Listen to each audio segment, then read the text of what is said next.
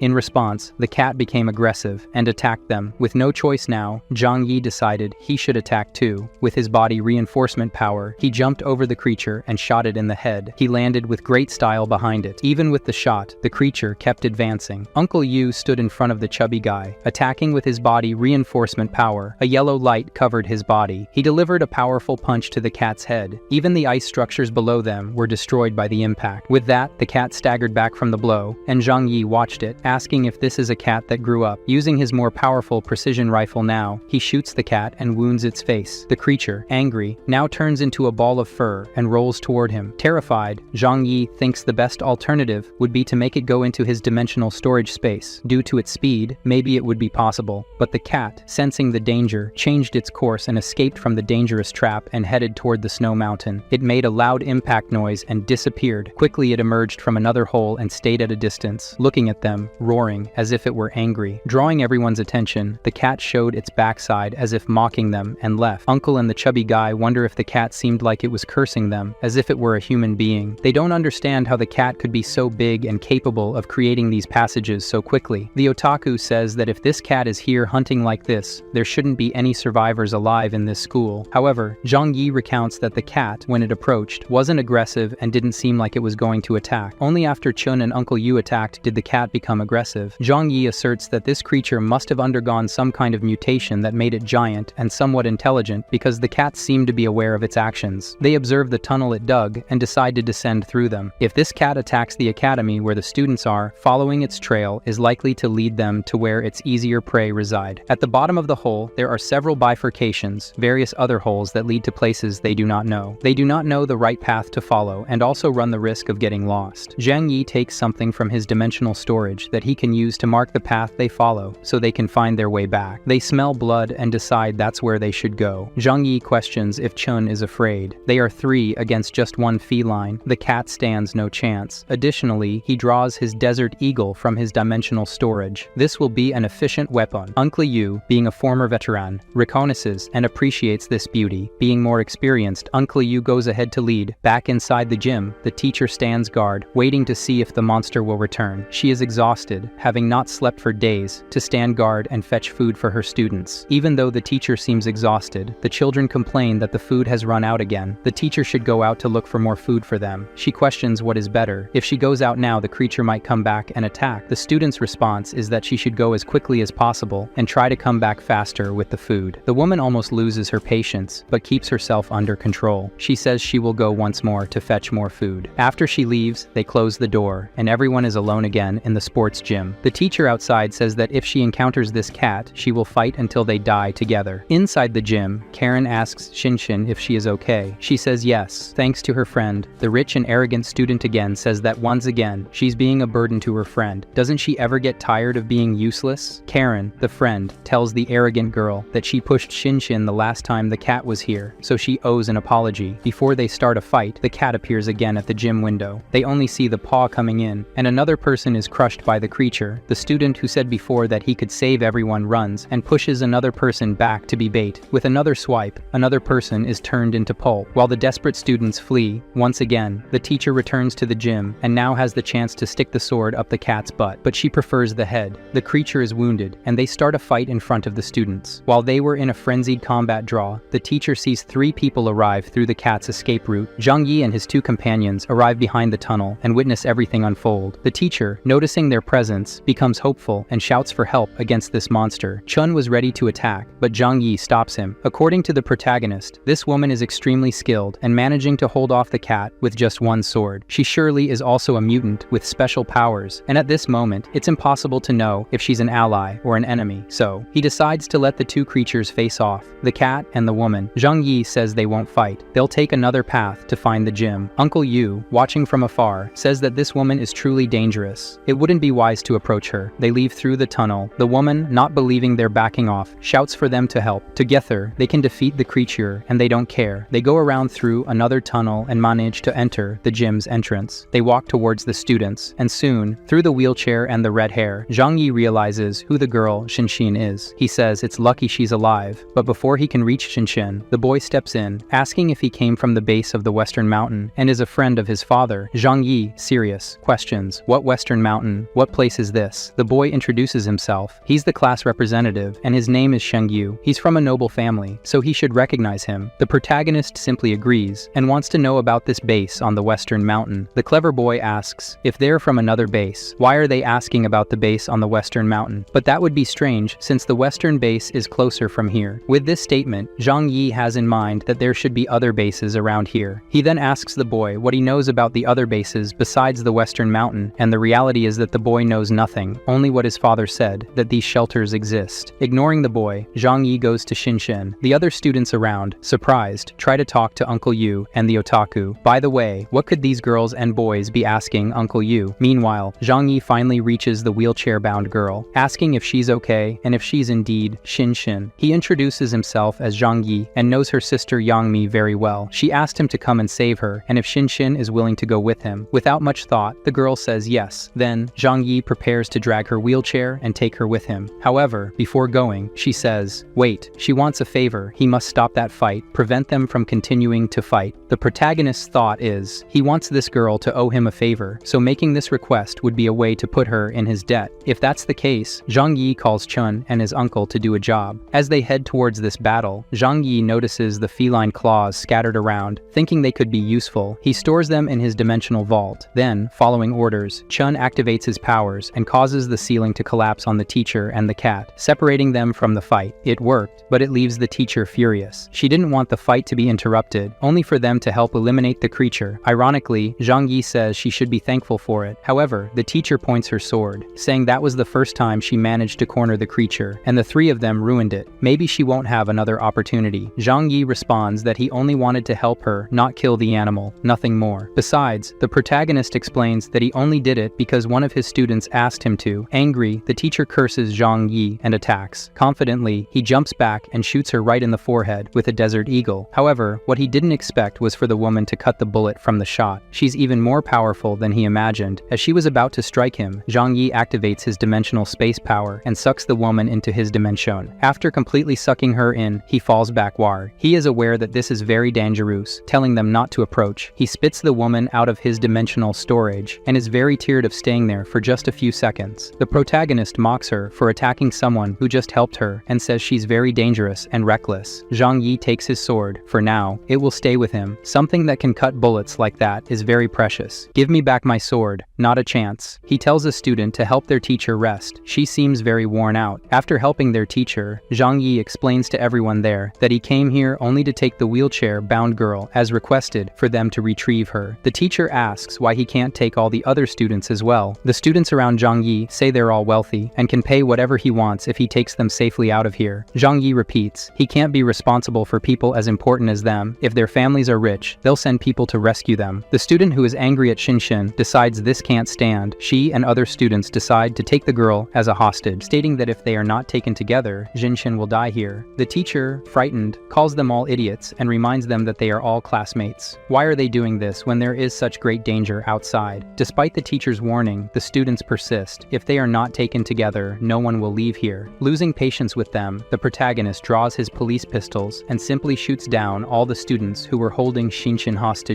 The teacher is astonished by this reaction. They are just teenagers. Zhang Yi calmly responds that young people who are capable of taking others hostage must accept the consequences of that as well. Zhang Yi's only surprise in this was that Shinshin wasn't at all frightened by what just happened. He goes to her, checks if she's okay, and asks if they can go home now. She answers yes, but only if her friend Karen can go with her too. Zhang Yi thinks about having one more girl to take care of. Why should he? That's what he thought, but he didn't say anything. However, Shinshin notices her savior's gaze and says she would be very useful to him. She is very intelligent. In this academy, there are two types of people: those who are rich and pay to be here and are mostly incompetent, and there are those who enter with scholarships because they are extremely intelligent in their fields. Karen understands everything about mechanics, engineering. She would be perfect for building and fixing things. Curious about this explanation, the girl then pats her chest and says she can do all that indeed. Convinced, the protagonist says it's okay. He takes Shinshin and tells Karen to come with them too. Karen starts showing her proactivity and asserts that she can push her friend along the way herself. The other students around Zhang Yi shout that they are also very competent. They know how to drive luxury cars, manage money, and give orders to employees. The girl who tried to be friendly with Shinshin before steps forward and says that if the monster returns, everyone will be killed here, and if Zhang Yi's group hadn't hindered the teacher earlier, she would have been able to eliminate the creature. So, it's their responsibility to secure the students. This statement makes sense, but the conflict-solving machine of a protagonist in his hand says he doesn't care. He's leaving now, even if it takes more ammunition. As they leave, Shinshin says that among all the people, at least teacher Lian was good to her, and so she thanks her for everything. The protagonist then proceeds on his way. The teacher decides to make all the students follow Zhang Yi's group. Chun questions what they are going to do by following them. The protagonist simply replies that if he wants, he can take care of everyone alone. With his powers, he could bring the tunnel down on everyone. The frightened otaku responds that he wouldn't do something like that. Outside, the protagonist doesn't bother hiding his powers and retrieves his car and snowmobile from the dimensional warehouse. Uncle Yu and Chun go by motorcycle, and the rest go by car. He picks the girl up and takes her to the car. With the three of them inside, Zhang Yi accelerates his car and leaves the students behind. The students ask the teacher what they should do now. Outside, the giant cat could attack everyone. At this moment, the wealthy student says that his cell phone finally has a signal. Now he can contact his father. Returning to Zhang Yi and the two girls relaxing in the comfortable car, finally, a little warmth, he takes out water and food from his storage space for them to replenish their energy. Grateful, they accept the meal and say that the brother is amazing. Zhang Yi says it's actually Shinshin, who is really amazing. Not understanding this statement, she asks why this praise. They just met. Furthermore, she questions how she could be amazing. She's just a burden to everyone. If it weren't for Karen protecting her, she would never be alive here today. The protagonist rebuts and says it's not quite like that. She really is very intelligent. A wheelchair user surviving for so long isn't luck. For them to have survived in that place was because Shinshin has a secret. Karen doesn't understand this conversation and asks what they are talking about. Shinshin changes expression and acknowledges that Zhang Yi is very smart to deduce that. The protagonist realized that there are many coincidences surrounding the girl, especially related to the monster. While Shinshin maintains a face of admiration, Zhang Yi talks about the girl's request to separate the fight between the cat and the teacher. It was as if she was asking to protect the monster and her teacher at the same time. Why protect the monster that brought terror to everyone?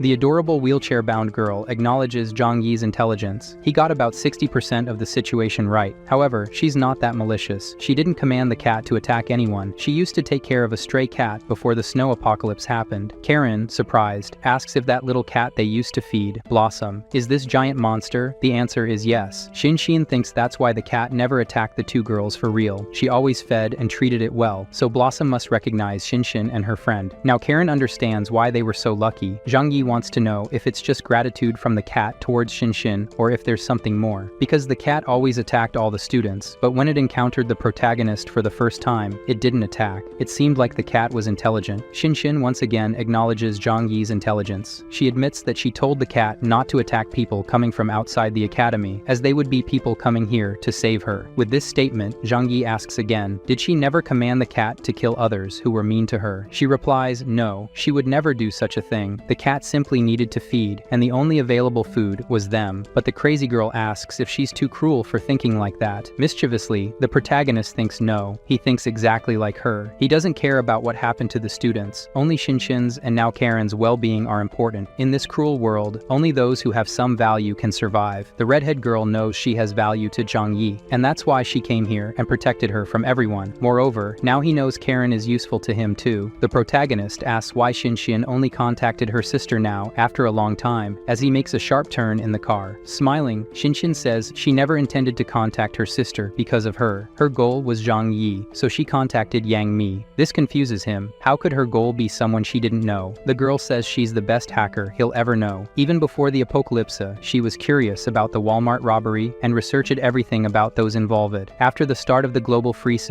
she was sure that stock supervisor was responsible. The recently leaked information only confirmed her theory. She used her sister to get him to come save her. Her entire plan was made just with that simple cell phone. She has all the information about what Zhang Yi did before and after the apocalypse. Now she admits she knows everything about the building's extermination. It was easy to access all the security cameras he asked to install. Someone requesting the construction of a fortress made her keep an eye on him. This revelation leaves the protagonist and me startled. This girl decided to monitor him since the news of the Walmart being robbed. She also says that if he hadn't had contact with Yang Mi or even Zhou Kier, she would have other ways to lure him here to save her, but she's glad he came on his own. Zhang Yi, in his thoughts, convinces himself that this girl is dangerous, so he must be careful. Something strange now is the fact that the little cat Blossom has been following the car since they left. He thinks that if he could tame this cat, he could be even more powerful. Meanwhile, the girls watch the little cat through the window. After driving for a while, they finally reach the refuge. Chun and his uncle also arrive. He rewards the two and tells them they can go back home now. He's going back inside his house. The warm air makes the girls really comfortable. Zhang Yi says that as long as they obey and help, he will help them too. Embarrassed, Shinshin asks if he'll need help with those things too. This question catches him off guard, so he doesn't respond. Karen doesn't even understand the underlying meaning in that question. Zhang Yi then tells the girl she's too young for now. She just needs to do her job as a hacker. Now everyone here is under her responsibility, and that's her only duty here. The protagonist admits that Shinshin is really adorable, but he already has Zhou Kier and Yang Mi to satisfy his desires. However, the young Loli's thoughts are whether he's dismissing the possibility of having her as a woman because she can't move her legs. Before the conversation continues, Zhou Kier comes running to meet her. Right behind her is Yang Mi, who was very worried and didn't know if her sister was okay. Shinshin says she was fine and not in danger. She only contacted her sister because she knew she was with Zhang Yi. It's him she's interested in. While this attention-seeking discussion goes on, the protagonist stands back, enjoying the two sisters vying for his attention. One of the most beautiful women in China and one of the smartest. How can they be so different?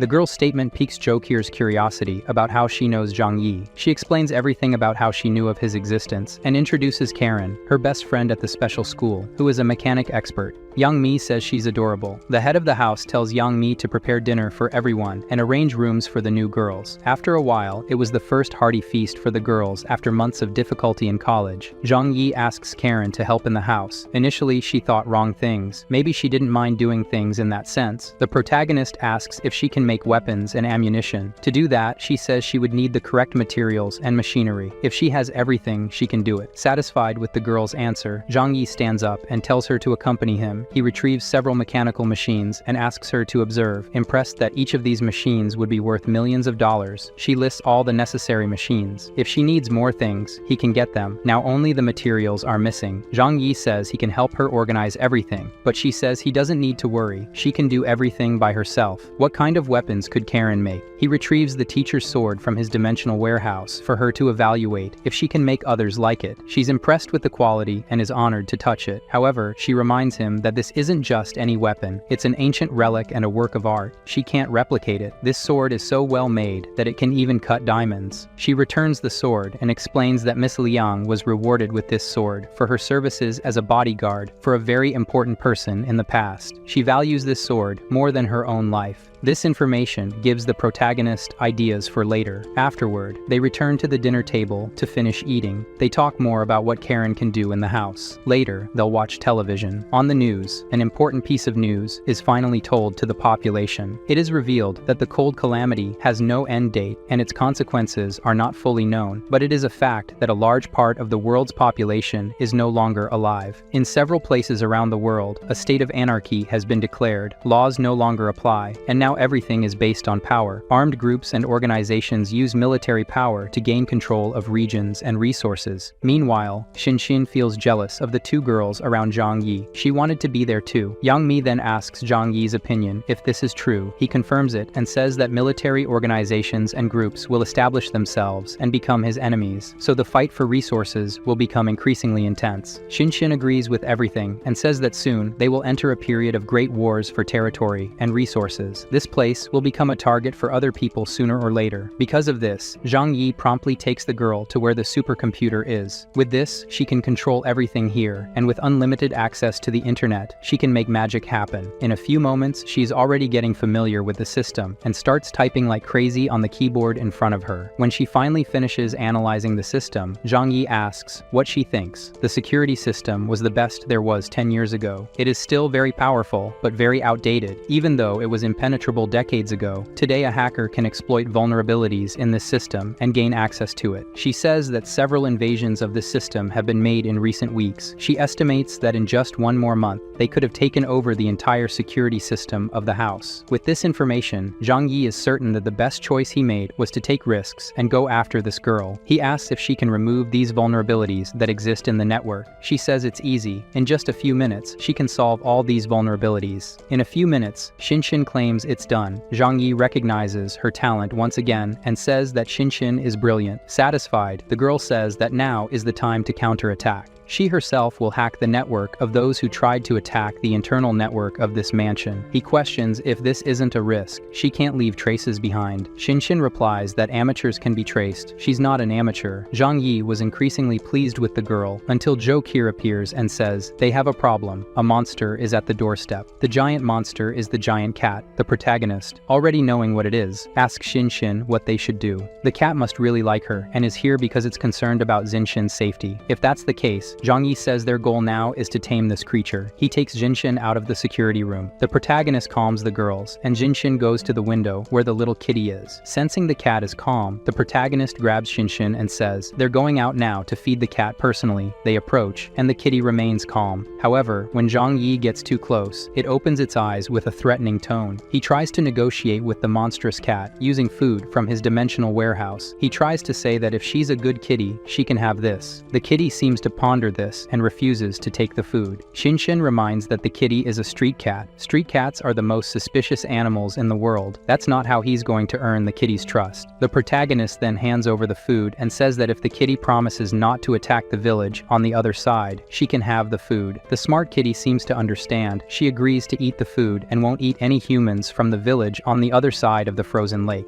After this agreement is made, he returns with Xinxin to the house, and then Zhou says something impressive happened. The little kitty simply shrank in size. This means she didn't become giant with the mutation. She gained the ability to become large with the mutation. This also helps them understand how a giant cat managed to feed by eating a few students in the academy. Obviously, she would shrink to eat. Additionally, Xinxin says this also explains the fact that the kitty could suddenly disappear, and not even the teacher could find her. Besides appearing without anyone noticing such a large cat approaching, Zhang Yi, observing the kitty, realizes she's injured from the fight, but she doesn't seem to care. Nonetheless, he says he'll try to administer medicine to try to gain the kitty's trust later. When night falls, the two girls go to sleep in their room. Karen says it feels like a dream. This morning they were cold and hungry at college. Tonight, they're in such a comfortable place, in a very cozy bed, with their bellies full of food. Embarrassed, Xinxin says, all this is thanks to Zhang Yi. Besides, he's very smart and resourceful. Being by his side is the safest place there is currently. She says they need more weapons and further strengthen the bunker, while they talk and brainstorm about what they could do to further improve their home. The night passes. The next day, very early in the morning, Karen goes to show her ideas to the protagonist and says she can do anything he wants. While in this mansion, everyone is happy and experiencing great pleasures. Those people left behind at college. The richest student managed to get in touch with his father, but the others couldn't contact anyone. Their families probably didn't survive. At least the monster cat didn't attack again. The boy asked his father to rescue everyone, and after waiting a few hours, this really happens. They heard noise and ran outside to see who had arrived. A group of people in a cart pulled by wolves had appeared. The teacher recognized them as military personnel with excellent cold weather equipment. The boy asks if they came on his father's orders. The men talk among themselves until finally, one man takes off his helmet. It was the boy's father. The boy was surprised because his father, who was once fat, was now thin and haggard. He hugged his father. He asks why his father took so long to come rescue him. Before his father can explain anything, the men ask where the supplies of this school are, because they know there must be many supplies stored here. The teacher finds this strange. The first thing they ask about is the supplies in the school. The boy reveals without hesitation that the frozen school market has many supplies, but there's a giant monster lurking around. The man says that's not a problem. They'll defeat any creature that appears, but the boy has to go along to show them the way. Upon hearing this, the kid didn't think twice about passing the responsibility to the teacher. He doesn't know anything, and she can go with them. Anticipating this scenario, the teacher says she can lead the soldiers to the supply location. The soldiers all went to where the supplies were. Then they returned and called the students. They had to help carry the supplies, and everyone rushed to obey the military orders. After a while, they were bringing in all the supply boxes that were stored in the market. After much effort, the students brought everything. Then the wealthiest student boasted, saying it was his father who saved everyone. However, when all the supplies were taken, the soldiers left. The students were terrified and asked how they were going to be taken together to the base. The soldiers said they would run.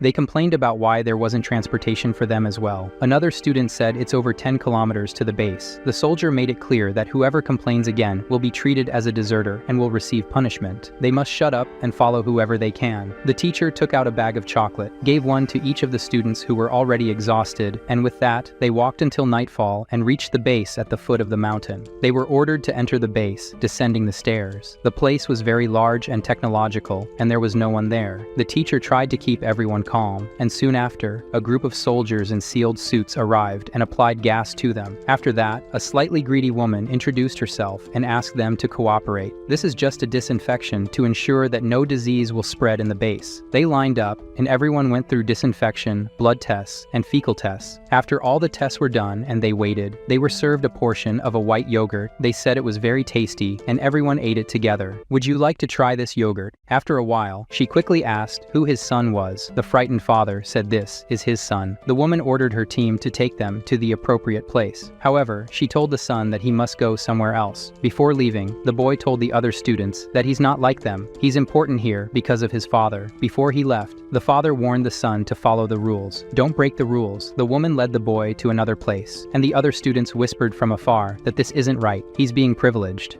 They finally arrived where the woman wanted. The large woman told the boy to take a bath. Without thinking twice, he did it. It had been 3 months since he had bathed. After coming out still with a towel, the boy widened his eyes. The greedy woman was in front of him, ready to work hard. She grabbed his hand and threw him on the bed. While things happened in this room, we go back to the other students, taken to another place to wear uniforms. A woman along with other armed soldiers said they were going to the place where they would work. They arrived at a place where there were bizarre bicycles with giant gears and people pedaling. This is where you will work. In these difficult times, you will work here all day to have food and a warm place to sleep. She also explained to them that the energy of the entire base is generated here, so their work is very important. Anyone who doesn't work to generate energy will go without food. The students cry in despair. How could they, who are such important people, do this? All the students enter a panic and ask the teacher to save them. They didn't deserve to go through this. The leader of the place says they can cry while they work. The teacher agrees and advises them not to be afraid. At least here, they will have protection and food. For now, they must go to work and obey orders, including herself. In the privileged student's room, he is destroyed. After the service, the father was at the door, waiting for everything to finish. He asked if everything went well. The large woman replied, yes, the boy is really his son. He's exactly like him. Very hardworking. In other words, his father's job was just to satisfy the needs of this large woman. That's why he's so thin and worn out. It's very tiring. She leaves and says she hopes his son continues to work hard because it's very important for the base's prosperity. The boy lay down without believing what had happened. The father asks if he's okay and if he didn't break anything in his body. Crying, he asks why his father didn't tell him before that this was how he had survived all this time. What happened to his job? The father replies that it's complicated. Things changed after the hard times came. He explains that after the beginning of the snowstorm, which they believed would last a short time, they discovered that mutant people with powers emerged, and over time, the hierarchy changed. People with powers became more relevant, and people who were only in lower political positions lost their space. For him to continue to stay safe here, it was necessary for him to work hard, very hard, with the lady who just left. And from now on, his son must take his place and work hard. Returning to the dormitory after an exhausting day of pedaling, everyone had sore glutes. They asked the teacher if they would have to work like this every day from now on. For the time being, yes, and they shouldn't complain about just having to work. That's how people live in the normal world too. However, they are not normal, they are the elite. Do important people have to work too? Why do they have to suffer? They want the teacher to come up with a solution so they don't have to work.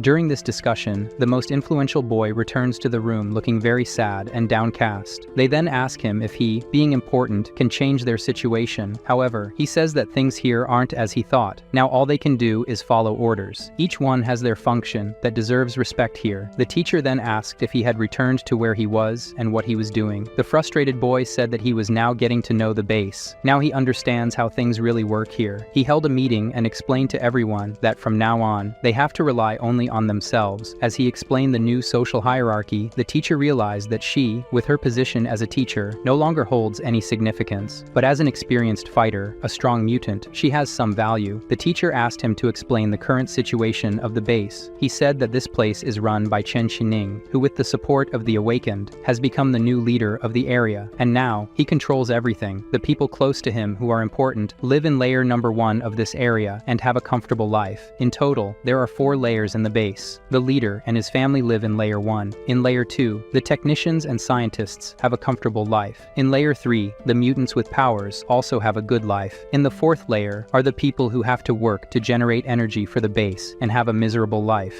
The boy, frightened, explains to them that he doesn't intend to rebel. The people from the 3rd level ensure security. Here, no one has a chance to even think about going against them because they will be annihilated. After seeing all this, one of the boys grabs the guy by the neck and says it's all his fault. He promised they would have a good life, that they would be saved. He retorted, saying they preferred to stay in college, die by the giant cat, or go without food. He lets go and says that if they have any chance of improving the situation, it depends on teacher Liang. The other students turn to her and say that they are her responsibility. She has to help them improve their lives. They can't work hard in life. At least let them have an easy job. After seeing so much absurdity, the woman said she was tired and would rest to work tomorrow. The next day, everyone wakes up to go to work, all in a line. The local supervisor announces that today is a day to thank the savior, Chen Xining, for saving them all. From time to time, all the personnel working at the base are gathered to stand and glorify the savior who conquered the base and keeps them all safe. While everyone follows the herd effect, the teacher is the only one who realizes what is happening here. The supervisor says over the loudspeaker that they are grateful to the supreme leader of the base. The teacher knows that this is brainwashing. Everyone is invited to step forward, take a megaphone, say their name, what they like, and that they are grateful to be part of the family. In this morning meeting, they are taken to eat porridge rations. The teacher notices that the other students are already mingling with the others and seem a little happier. The boss's secretary enters the room with her escort, and over the loudspeaker asks if Liang is here. If she is, she must follow her. She goes to the woman to greet her and obey orders. Her students even think that this is a plan of the teacher to improve their situation in the base. But the secretary stares at everyone, and they understand the message. Return to your places. With the teacher, the secretary is polite, and after walking through the base, they arrive at the supreme leader's office. With great respect, he greets the teacher and tells her to sit down. The leader explains all his plans and ambitions for this base. With so much kindness, she listened to everything he has to say. His secretary will take the teacher to her new residence, there on level 2, and now she will be a military officer because she has awakened powers. Meanwhile, the most luxurious place of all is Zhang Yi's pleasure residence. After much insistence on trying to make friends with the cat, feeding her the best food he has. Gradually, the protagonist convinced the precious blossom cat to trust him. The animal watches her precious friend Shinshin completely trust the man, so she decides to try. He thought that now he would succeed, but the cat ignores him him, and enters his house for the first time. She marks her territory, tears up the $1,000 sofa, and the protagonist accepts it without complaining. Jokir says thank goodness this kitty isn't a woman, because if that were the case, she would lose her function to this cat. The kitten does everything she has to do, and then curls up in an armchair and sleeps. He tries to pet her, and the kitten doesn't allow it, but after insisting, he succeeds. There, after much effort, the animal's trust is gained. After being tamed, Yang Mi bathes with her every time. Are those giant melons floating? Jokir and the other girls also approached the new pet of the house. Everything was going smoothly. Xin was also mastering the house's technology with her hacking power. She discovered where the attempts to breach the house's security system were coming from, and thanks to her skills, it was straightforward to find out where they are, and they have no idea she's in their system. It was precisely from the base where Xin's teacher is. Soon they should find out and try to attack this mansion. The confident protagonist says that when that time comes, he will destroy all his enemies without fear. He goes to Karen to find out about the progress in improving security. Karen says she made a silencer for him. His rifle is lethal, but it makes too much noise. Now he can be more discreet while carrying out his eliminations. She did a good job, even though the girl says that's the least she can do. She'll do anything he wants. He sits next to the girl and puts his hand on her shoulder. He asks if she knows how to manufacture grenades and explosive mines. I'm not sure if she's uncomfortable or shy. She looks at him with a questioning look and says he's underestimating her. The girl thought it was something complicated, but it's straightforward. The protagonist thought being able to do that was already incredible. She explains that people have been doing this since medieval times. She, as an expert, can do it blindfolded if she has the materials. If that's the case, Zhang Yi explains that enemies of an armed organization can attack their base, and they have mutant powers. She is concerned if they are in danger, but the protagonist reassures her and says no, he can keep everyone safe. Furthermore, the protagonist says that since the first time he saw the girl, he felt a special affinity for her. The girl questions if this is really true. He just asks when he ever lied to her. He felt something for her. It's as if she were a sister he has to protect. These words leave her deeply sad, so she also has no chance of being something more to him. Zhang Yi strokes her face and says that as long as she works for him, she will have a safe life. The girl perks up again and says she will do everything he asks, without any restriction. Now Zhang Yi leaves the girl to work. He admits that his method is to make her totally devoted to him, to try to win his approval with the best possible work. He urgently needs her to pass weapons to him, to use against his new enemies. The next step was to contact Chun and Uncle Yu. He tells them that he discovered the existence of a fortress that will be a threat to him. These soldiers are already spreading out. They shouldn't reveal to anyone that they have special abilities. Uncle Yu and the otaku agree and will be careful as he asked.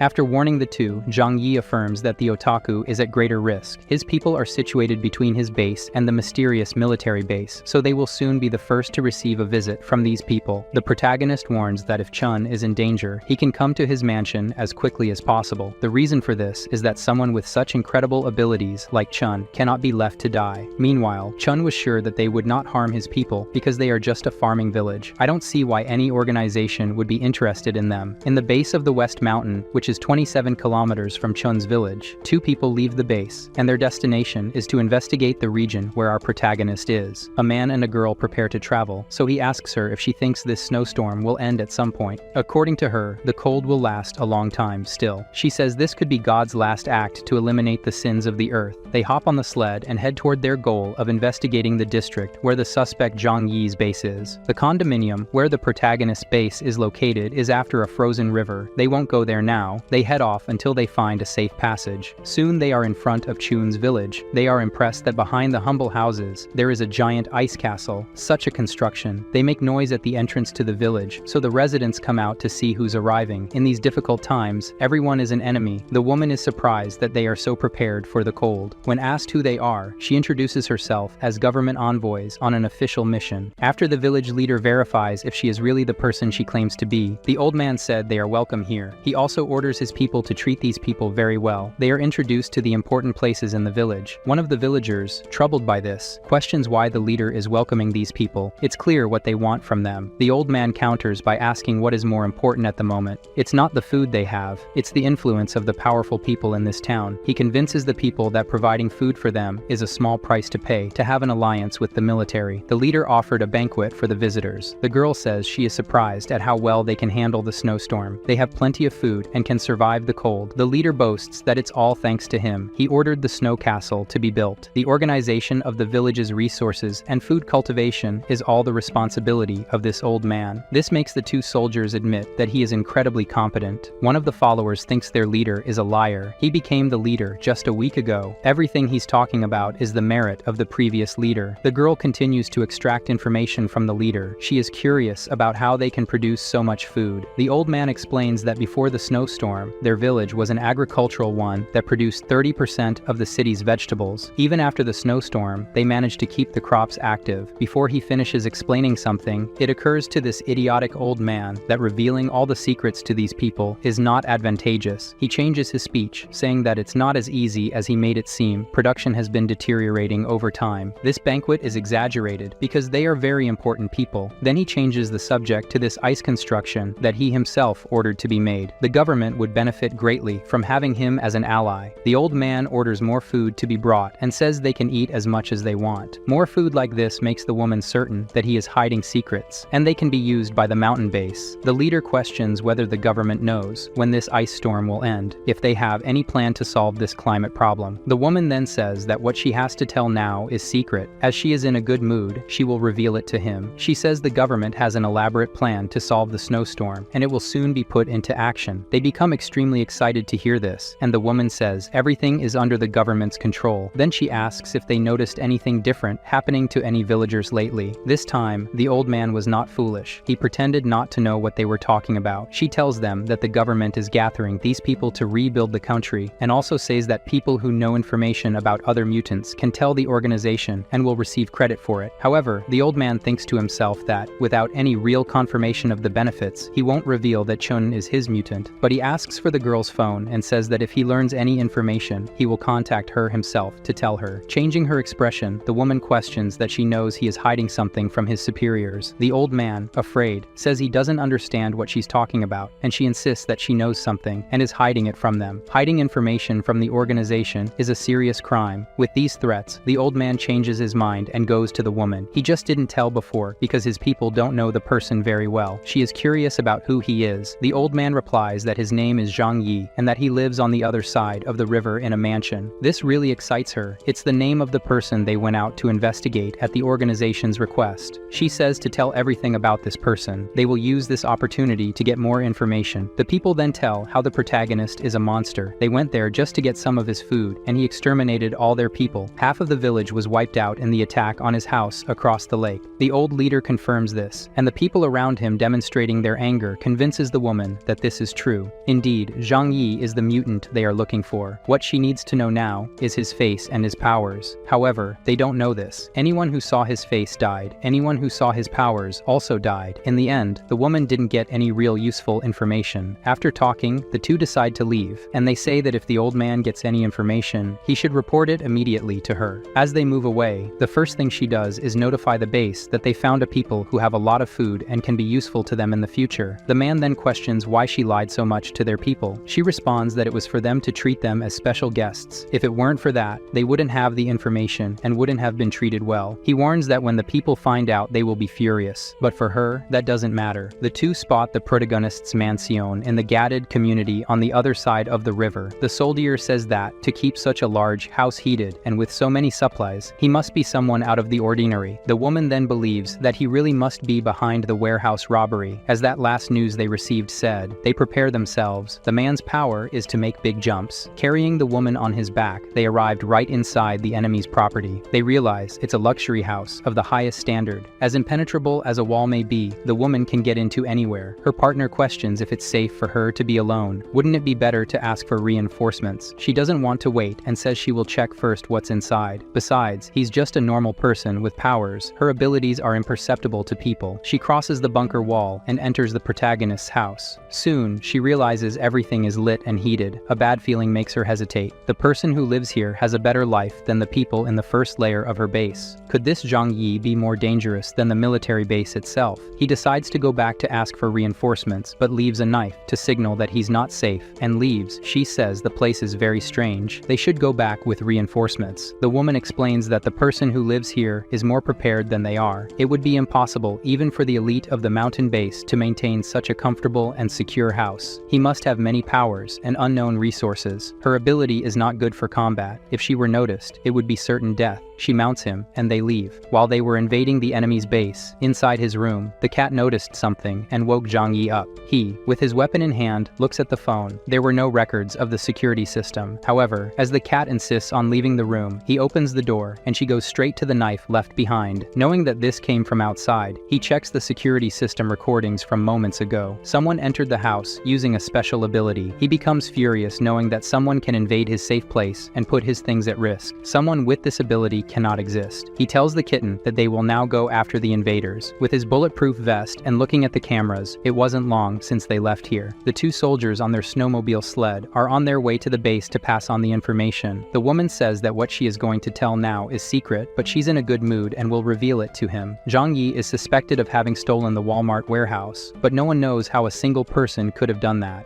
However, she suspects that he has some kind of ability that can hide things and somehow access them later, something like having access to another spatial dimension. That would explain everything he did. This type of ability is unprecedented. How can something so absurd exist? She agrees that if this is true, this is the most powerful ability for this world. For this information, they will be very well rewarded. She is eager to get to the base and tell everything to the leader. Her happiness is interrupted by a projectile that passes through her brain. Zhang Yi was as accurate as ever. Her panicked partner points in the direction the shot came from, but he was no longer there. Another shot happened, and this time he fled, taking his companion's body with him. Angry at having missed, he calms down again and knows how to dominate this situation. He jumps off the cat and says they have to kill these two no matter what happens. He orders the cat to attack in that direction. The hidden soldier, trying to get some information about who was attacking, doesn't know what to do now. A giant ball of fur comes rolling towards him. He protects his ally's body and narrowly dodges it. The trail of destruction shows how powerful this monster is. The Blossom Cat missed her attack and quickly returned to attack with her claws. The soldier took a gun out of his ass because he didn't have it with him before. During the fight, Zhang Yi fires rifle shots to hit the soldier, and then he jumps high. Now in the air, the protagonist is sure that he won't be able to escape the next shot. The soldier escaped a cat attack, and when he noticed a projectile coming towards him, he did his best to dodge it too. Unfortunately, he managed to dodge a rifle, but now from the next attack of the Blossom Cat, he was not able to. He swallowed his arm and left it stuck. This opportunity was seized by Zhang Yi, who perfectly hit his skull. The two people were lying in the snow, and the Blossom Cat wanted to say something to him. Zhang Yi, not understanding what she means, then realizes that the girl's body began to emanate a yellow energy. Curious about this, he goes to her and wonders if this has to do with the girl's powers. Trying to touch the girl, this energy flows into his body. He feels that it was the girl's powers that are now part of him. Very happy with this, he kisses the Blossom Cat. He picks up the girl's body to examine and puts it inside his storage space.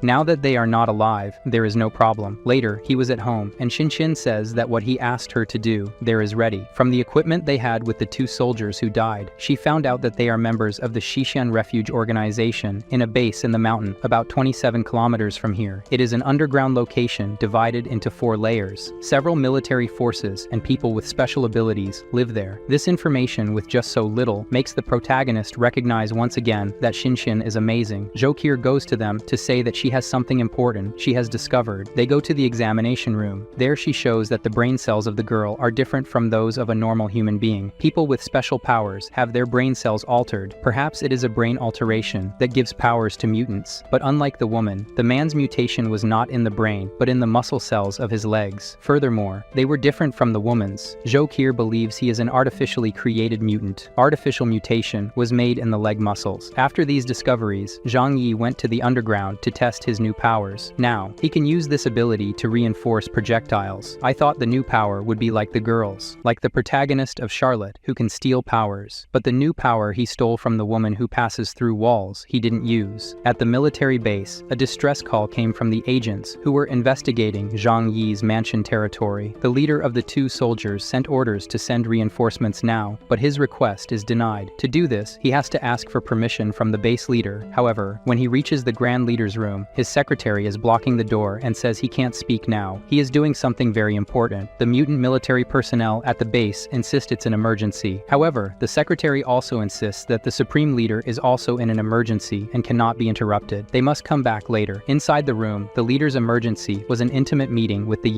girls who came from the elite school. They make a point of praising everything the leader does and how great he is. We know this is to please the most powerful person there. After finishing playing doctor, they put on their clothes to return to their dormitories. After this important meeting, the leader asks what was the important matter of the soldiers. He explains that the captain received a maximum reinforcement request from his members who were exploring the region of that boy involved in the Walmart robbery. The leader authorizes sending reinforcements only of low ranks. This call is not important to waste important resources. After waiting a long time, the secretary notified that they can send their low-ranking reinforcements. The annoyed captain provided the troops. On the way back to his post, the teacher was also passing through the same place and noticed her students around here on the first layer. She didn't understand how this should be possible and asks the young girls. The two naughty ones reply that they are also surprised. The teacher is on the first floor, so she must have become important too. They boast that they also have their special abilities. They are incredible fighting in Leader Chen Xining's bed. The teacher says she is disappointed with them. They seem to be aware that this is not something to be proud of. However, one of them says they can't stay here any longer. After finishing the battle, they must return to their new special dormitories on the second layer. Before they go, the teacher asks why she is not seeing the other students. They reply that while the teacher was away, many were separated from the others and never came back. One of them cries and says she thinks they must not be alive anymore and everything they accepted to do was to survive. The teacher was stunned by this information. Are there things happening here that she didn't know about? As she returned to the fourth layer, she found in the hallway the student who fights in bed with the supervisor of the fourth layer. He asks if she wants to know where the missing students are going. He takes her to a place and shows the scientists carrying bags. He affirms that those are the people who fail in the experiments secretly done here. The boy says he's telling her this because the college friends he likes are also disappearing, and his father ordered him not to question anything and just obey everything. The teacher says from now on she will handle things. Stealthily, she finds a scientist who was alone and knocks him out. She took his special suit and with it goes unnoticed by the guards and manages to access the place where the bodies are taken. She wanted to have proof that what her student told her was true. The scientists talk among themselves about the failure of this last experiment. It didn't adapt either. Only when they remove the cover did she manage to be sure that everything was true. The people used to generate energy on the fourth layer are forcefully used in experiments and discarded like trash. They use an incinerator machine and turn a body into a white paste in another device. Not sure what that was, she overhears the scientists discussing what flavor they should put in the next meal for the fourth layer. They admit that this yogurt is very tasty and extremely nutritious. Since they don't know what it's made of, they can eat it without feeling guilty. After discovering this, she felt disgusted, so she went to the bathroom to vent. She just realized that the food she had eaten for days was other people, and in a way, her students. She changes her mind about it being better to live in this place. Here is clearly a hell and unfair to the weak on the fourth layer of the base. Teacher Liang decides that she will find a way to gather her students and get out of this place as soon as possible. But where will she take the students? Will they die of cold and hunger outside? At the same time, she wouldn't be able to keep people alive in the extreme climate outside this place.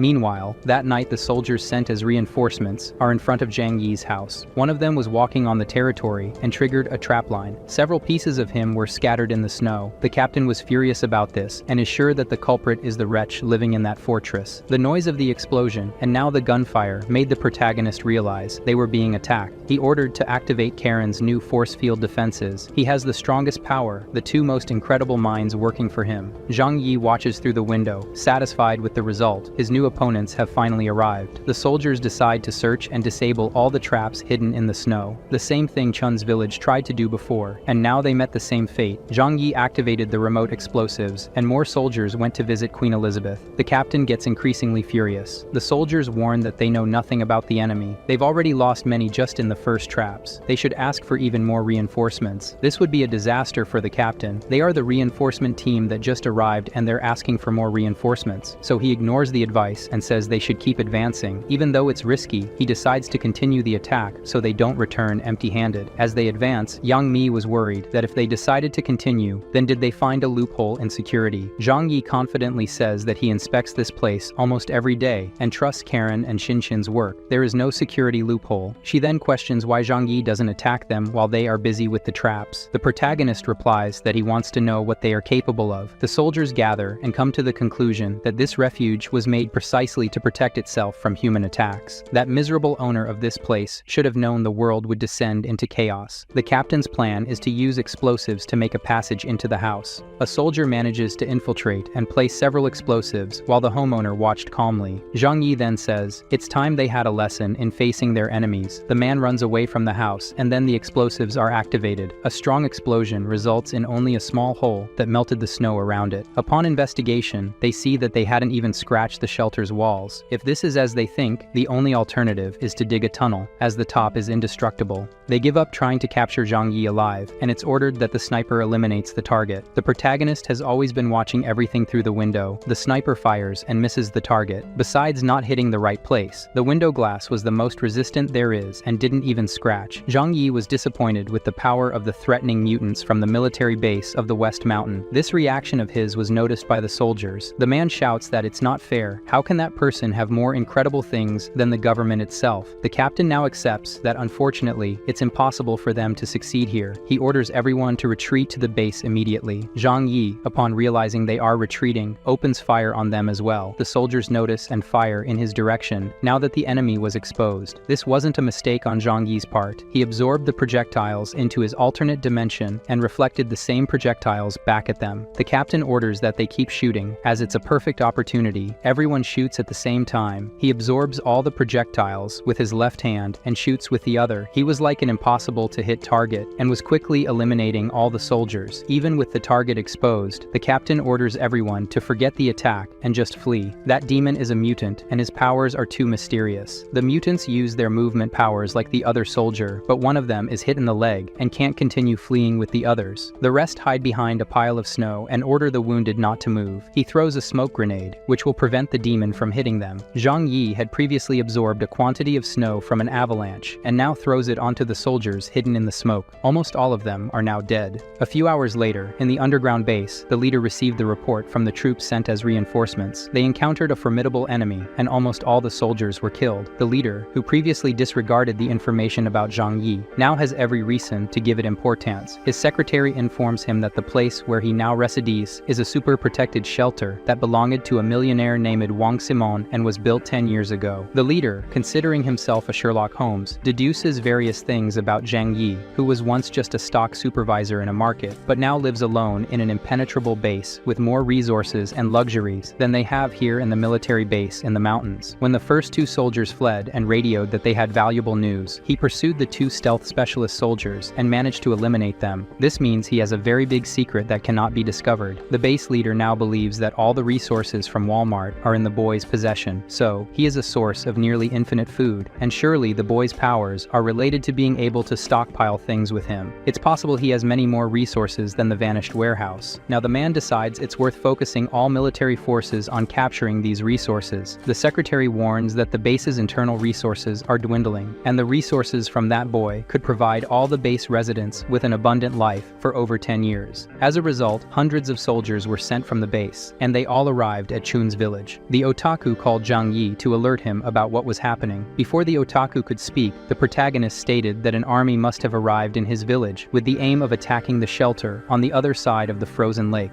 Upon receiving confirmation, Zhang Yi advises Chun to be cautious now. They will likely pass through the village and probably take all the food from the place to reinforce their soldiers and workforce. If Chun feels endangered, he should flee immediately to the protagonist's mansion. However, in addition to this warning, Zhang Yi sincerely tells Chun that if the military discovers Chun's powers, they will highly value him, and he could have a luxurious life working for them. This would make them enemies, but even so, Chun should think about what's best for him and not worry about Zhang Yi. After this speech, the otaku responds embarrassedly that he won't do that. He is a loyal follower of Zhang Yi and admires him greatly. Meanwhile, in the village, the villain's leader receives the allied soldiers, but he ordered Chun to stay hidden the whole time the soldiers are in the village. Chun, the chubby one, did not obey this order and went to speak to the leader, stating that hiding his identity is a mistake. They will eventually find out, and that will be a problem. Revealing it by the leader would be better. Therefore, the leader presents him as a mutant who exists in the village. The captain asks what the boy's abilities are, and he demonstrates his ability to control snow in various ways. With this kind of power, the captain tells the boy that he has a bright future in the organization. He takes Chun to talk about the benefits of working for the government's military base. Later, Zhang Yi received a call from Chun to report on the plans and powers of the soldiers he had just discovered. The protagonist thanks Chun for his loyalty and asks again if he doesn't truly want to join the military base. With the otaku's response, he is certain that Chun really is on his side, and the information is reliable. Chun says his instincts tell him to trust everything to Zhang Yi. After learning the soldiers' plans, he holds a meeting with the girls in his harem. He tells them that the enemy army is about to attack, and when they do, they will hide underground for safety. The true impenetrable part of the base is underground, but they shouldn't worry. They won't be able to defeat him even if they were 10 times more powerful than they are now. Afterward, he checks with Xin how the house's cybersecurity is doing. She confirms that they have tried to invade countless times, but she prevented it from happening. She confirms that with her here, it's impossible for them to invade the security systems of this place. He thanks her and says he's happy to have such incredible people he can trust by his side. His next step was to visit Karen at her workplace. He greets the girl and asks her, if an external enemy were to try to invade their bunker, how would they do it? She thinks about it and says the most obvious way would be to blow up the base. They would have to use explosives in the same way they do to demolish buildings. However, she explains that to blow up this location, it would require a ton of C4. So unless they have an absurd amount of explosives, they won't have problems. Now, regarding the request he made earlier, Karen prepared the explosives he asked for earlier to make. She also adapted a bulletproof vest to mimic the high-ranking soldier's uniform from the mountain base he requested. Karen is curious about what plans he has for asking for these things. Zhang Yi says she will understand when the time comes. Meanwhile, at the village base, Chun even more mutant soldiers who will assist in the invasion of the protagonist's base. The main forces of the base are here, and they also introduce a newer mutant who will join the high-level military forces. Professor Liang is also part of the special forces here and recognizes the otaku. He is one of the people who were with the man who rescued her student Xin from college and stole her sword. Even though she doesn't like these people for abandoning their students, she keeps it to herself. The other soldiers ask what Chun's power is, and he says he can control ice. He made all the ice houses himself. The captain prepares the soldiers for the attack with full force. On the security cameras, the protagonist realizes that gas grenades were used around the entire mansion, so he puts on his combat uniform and tells everyone to go to the underground as he ordered before. He watches anxiously through the window to destroy everyone who's here. The soldiers crawl closer to the house and position explosives. The captain is eager, and a large explosion occurs, and all the traps in front must have been rendered useless. Now they can approach the house and start positioning tons of C4 to bring down the front walls of the place. While they stacked the explosives, the protagonist was lurking, and they had thought of a plan. Before the explosives were triggered, the captain says he expected more from Zhang Yi. This time, he didn't even try to retaliate and was caught off guard. He couldn't even react to this perfect attack. He activated the detonator E, and somehow, they could see the impact of the explosion. When they activated the trigger, nothing happened. They were puzzled as they couldn't see the explosives through binoculars, only a small destruction on the ground where the explosives were stacked. Meanwhile, inside the luxury mansion, the protagonist returned to see the girls and explained that everything is fine. The underground base is the strongest part, and they are safe here. What he did was absorb the impact of the explosion into his storage, and now they have no more explosives to pose any danger for the time being. He calmed his girls down, and for some time, the situation is under his control, so now they can relax. Then he receives a message from Otaku Chun. He heard the sound of explosions and wants to know if he's okay. Zhang Yi replies that he is and wants to know what the soldiers are doing now. They returned to the base and gave the order to send more supplies and explosives for a new attempt to invade Zhang Yi's mansion. The protagonist warns Chun to always stay alert to what's happening around him. Sitting with his two beauties, Zhang Yi is sure that Chun's village will come into conflict with the soldiers due to their shortcomings. Meanwhile, in the village, one of the soldiers informed the leader that they needed food for 65 people right away. Chun begins to realize that so many people here for a longer time will consume all the village's food stocks. The leader agrees with this, but asks how long it would take to destroy Zhang Yi's base. They've been there once and returned unsuccessfully. This question angers the soldier, so he doesn't answer, just says it's confidential. The old man apologizes for interfering and then orders Chun to build ice houses for all the soldiers soldiers who will stay overnight in the village. The next day, the new explosives arrived for them. A mutant with the power of Shingeki no Kyojin and the captain used their strength to hurl the explosives to fall onto Zhang Yi's base. The protagonist saw the explosives flying, then activated his ability to release the explosion from the previous attack to reflect the crate of explosives. The impact threw back the giant square of C4 onto the soldiers. They threw themselves on the ground trying to protect themselves, and then the boom of the overwhelming explosion. Dozens of soldiers were reduced to ashes. The protagonist was satisfied with the result. Meanwhile, the captain wonders how this was possible. Could that person's power do something like this? As he lamented, a shot almost hit the captain's head. Luckily, he dodged 2 shots in a row. Zhang Yi said, but he wasn't the least bit sad about it. As he gave more orders, another soldier was hit right in the middle of the forehead. Luckily, his mutant power was great resistance in his body. Not even projectiles could penetrate his skull. Zhang Yi noticed the movement of other soldiers, and from 2 different positions, shots came in his direction. With his storage ability, he absorbed both bullets and said that this was too easy. He then repelled the bullets in the exact direction of the 2 shooters, and both were sent to eternal sleep with Jesus. Everything was going very well. Then a very strong vibration almost knocked him out of the window. The captain, with so much hatred, decided to attack the structure of the house himself. Facing his enemy in the eyes, he knew he didn't have the strength to destroy these walls, so this battle with Zhang Yi would be postponed once again. But he promises to destroy this base even if it costs him his own life. Zhang Yi recognizes that he has incredible strength and speed. He must be a formidable enemy, but only if he can get in. Once again, the soldiers return to the village defeated. Now even more irritated, the soldier orders them to shut up and stop complaining. They need even more food to regain their strength for the next battle. This time, the captain says it needs to be the best food they have stored. The villagers are no longer in favor of supporting the military. Further ahead, the tallest soldier suggests that they should teach these inferior and petty people a lesson. However, the captain replies that he also feels like it, but until Zhang Yi is defeated, they are free labor and food suppliers for them. Furthermore, when everything is over, they will be used at the mountain base to produce energy by pedaling bicycles. Zhou Kier checks to see if his man was injured. Once again, he was victorious and had no injuries. Yang Mi brings his meal, and as he eats, the protagonist asks Karen about the damage to the structure and if she can fix it. She informs him and says that it's all a matter of having the materials. Moreover, she has to go outside to fix it, and at this moment, it's not safe.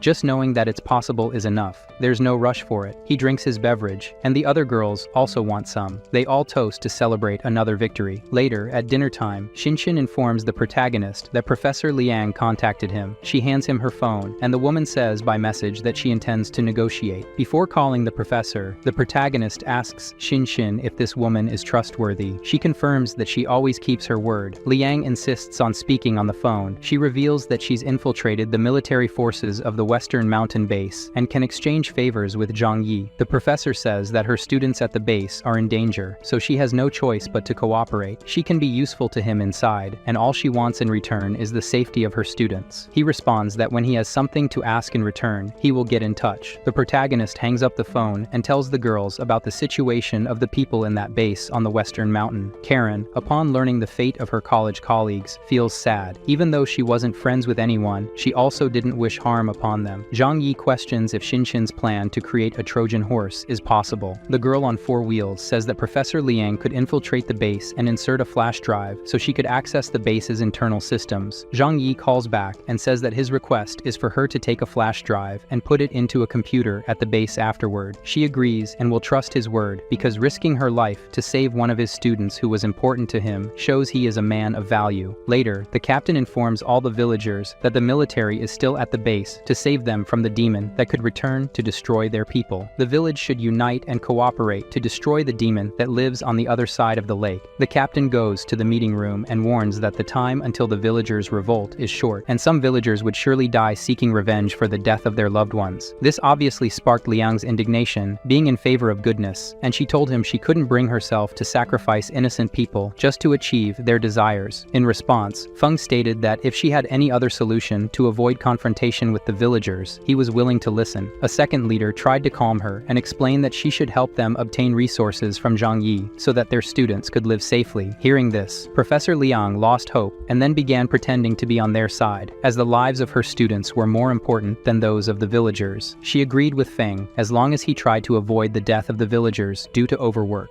Feng instructed the villagers to prepare to dig tunnels, urging them to unite to rid themselves of the demon, Zhang Yi, once and for all. However, the villagers began to oppose, fearing dialogue, even when the old village leader tried to intervene and convince them that Zhang Yi's death would bring them peace. They all refused to participate in the excavation at first because Zhang Yi had never attacked them since they made a peace agreement with him. This left Liang worried, and she called Zhang Yi to inform him about the situation. She wanted to know what his next move would be. Zhang Yi said he would let them dig as they pleased. He had the situation under control. The teacher then asked for his home address. She needed to know, wouldn't he come to fetch her later? Zhang Yi simply said that things would happen in due time. The next morning, they attacked Zhang Yi's bunker from all sides, while he watched without concern, as if he were in a movie. However, Yang Mi had a question that intrigued her. How could Zhang Yi not care that they were digging into his base? He asked Xin to explain. They have equipment that will detect the proximity of anything underground. Letting them expend energy on this is part of the strategy now. Many of them began to die from cold and exhaustion. Those who attempted to rebel would be punished, and definitively so, as he would not allow anyone to go back on their agreement. A few days later, Liang became tense and called Zhang Yi, informing him that people were dying. He replied that he would start executing his plan soon, but had some questions for her. The first was why the number of mutant attacks was decreasing every day. Liang explained that only the leaders were attacking now, while the others were in the village to prevent any rebellion from the dying villagers. Then Zhang Yi said he understood and agreed with her, preparing to act. He left through a secret passage and with his snowmobile drove to Chun's base in his high-ranking military uniform. As soon as the soldier saw it was a superior, he showed respect. At that moment, his life was taken mercilessly. With this first one eliminated, other soldiers inside the village smelled blood and the reaction of the dogs. They went after the culprit, who was wearing the uniform of a superior. They engaged in combat and were completely eliminated by the mutant with dimensional powers and an incredibly sharp sword. When the high-ranking mutants who were away from the village noticed the alert signal, they returned as quickly as possible to the base. Zhang Yi, after eliminating hundreds of soldiers in the village, went to Chun and took him to his mansion with the snowmobile. When they returned to the village, they found the bodies of their comrades strewn around. The captain concluded that there must be a traitor for him to know they were out, and that this person must have informed Zhang Yi about the tunnel as well. He left the village after promising himself that he would find them, no matter the cost. Meanwhile, the elderly man was distressed because he didn't know what to say to the villagers whose loved ones had died without receiving any reward. Zhang Yi, on the other hand, was showing Chun her new room. He immediately embraced his new girlfriend. After leaving the room, he went to the control room where Liang and Xin were. The teacher had also been brought to the base and had become a traitor to the military base. Xin began to explain how she used the information she obtained from Liang to invade the base's systems. She cut off communication from Zishan's military base with Captain Feng's team. This left our MC pleased with his super hacker Loli. He then went to Liang and promised that he would save his students once he eliminated the threat from the leaders. However, his conversation was interrupted by the arrival of troops at the emergency exit. He said he was waiting for them and that it was time for war. Within seconds, he escaped from prison and appeared before them. One of the leaders pointed out that the target was alone and exposed right there. With great anger, one of them advanced to kill Zhang Yi. Even though his colleague tried to warn him about his recklessness, he was determined to kill Zhang Yi. As he approached close enough and thought he would succeed, Zhang Yi pressed a button on the ground, which was connected to a bomb that exploded and dumped tons of snow on him. On the other side, they spotted the traitor Liang, while Feng urged her to pay the price for her betrayal. But Liang explained that she had never been one of them and began her fight with the captain. One of the leaders, even using an ice wall to defend herself, was torn to pieces by the kitty flower. When this happened, Feng lost concentration upon seeing his dead companion, but quickly regained focus with Liang's next attack. Moreover, due to the explosions caused by Zhang Yi everywhere and the powerful and resilient mutants being destroyed, the protagonist with his rifle was relentless. His soldiers were all grouped between Zhang Yi and Chun, who was behind them. All used their powers and unleashed an avalanche of snow on them all. Teacher Liang hurried to flee with the kitty. She grabbed the otaku on the way, and the captain couldn't do anything anything to stop the traitors from escaping. They were all just cornered by the snow powers of the Chubby One, and now they were facing their great enemy, Zhang Yi. He said he would teach them how to use their own weapons. The fools fell for such a simple trick. The protagonist retrieves from his dimensional warehouse and shoots one of the loads of explosives towards them. This made almost all of them die. Few of them who did not lose their lives under the snow could barely recover and saw a giant avalanche over them. Everyone was now covered by meters of snow that they could not get out of. Now everyone was buried in this icy place. The protagonist calls Shinshin to warn that the calculations she made were perfect. Their position and the avalanche were exact. Now everyone can return home victorious. The teacher suggests they should look for the captain and make sure he was dead, but Zhang Yi confirms that he will slowly turn into ice cream under that snow and die for sure. After that, they returned home. The MC joined his wives to enjoy some good wine. Zhang Yi, while enjoying the moment, told Jokir that she should be grateful for being one of the few people in the world to survive so well. From this moment on, our heroes began to live happily ever after, and thus we have reached the end of the first season of this story of the evil Ice King. Whoever leaves a like, legends say, and will have their waifus guaranteed. Yeah, boy. Of all the elite soldiers who died in the attack against Zhang Yi, one survived, Captain Feng. He was the only one to return to the base, and their leader was furious at the loss of nearly half of their elite men. Their team consisted of 50 people with exceptional abilities, and their deaths greatly weakened the base and its ability to defend itself in the future. Feng's conscience began to trouble him when he realized that those who had died were considered his brothers, and for this reason, he knelt and apologized to the leader for his leadership failure. He was even willing to die as punishment for his failure to lead his team. However, he also expressed his desire for a second chance to prove his worth and to avenge Zhang Yi, who had cruelly killed his followers and colleagues. Meanwhile, the leader considered whether she should kill Feng and use him as an example to others, but she knew she couldn't afford to lose her most powerful mutant. She decided to punish him by imprisoning him for an entire week to reflect on his mistakes. As Feng departed, the leader began to consider how to handle the situation and decided they needed to stop trying to attack Zhang Yi immediately and focus on replenishing the forces they lost in the previous attack. She was aware that there were other bases with similar strength to theirs, and she feared they might attack upon discovering that their army was weakened. Therefore, she summoned her secretary and inquired about the condition of the people they had brought from the village. She replied that they were still undergoing medical examinations, but so far, they were physically well and had a good chance of developing abilities. She ordered to start the experiments immediately, even if they failed to awaken abilities. They should inject Feng's cells into them, as he was their most powerful mutant. She warned that more than 90% of them would likely die if they did so, but he replied that he didn't care about the peasants' lives and was only interested in replacing the soldiers who had died. He knew he needed to bolster his forces to conquer and rule the entire city of Tianhai, but without soldiers and significant strength, it would be impossible. He realized he needed to postpone the matter of the missiles for now and try to negotiate with Zhang Yi to join Zishan's base. So, Leader Chen instructed one of her followers to prepare all the information to contact Zhang Yi. They provided him with a laptop and headphones, and before making the call, Chen decided that if Zhang Yi refused to cooperate, they would use the missiles. Zhang Yi greeted him, saying that Professor Liang had spoken highly of him and that he was impressed by his leadership ability at Zishan's base.